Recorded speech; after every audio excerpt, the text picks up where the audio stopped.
ಚಿತ್ರದುರ್ಗ ಸಮೀಪದ ಗೊರ್ಲತ್ತು ಗ್ರಾಮದ ಬಳಿ ಭೀಕರ ರಸ್ತೆ ಅಪಘಾತದಲ್ಲಿ 11 ಮಂದಿ ಸಜೀವ ದಹನವಾಗಿದ್ದಾರೆ.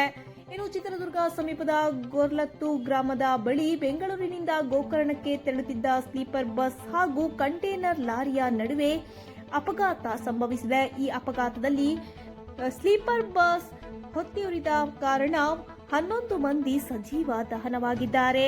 ಇದರಲ್ಲಿ ಶಿವಮೊಗ್ಗ ಮೂಲದ 2 ಪ್ರಯಾಣಿಕರು ಕೂಡ ಅಸುನೀಗಿದ್ದಾರೆ. ಮೃತರನ್ನ ಮುಸರತ್ತುನ್ನೀಸಾ ಹಾಗೂ ಸೈಯದ್ ಜಮೀರ್ ಗೌಸ್ ಎಂದು ತಿಳಿದು ಬಂದಿದೆ.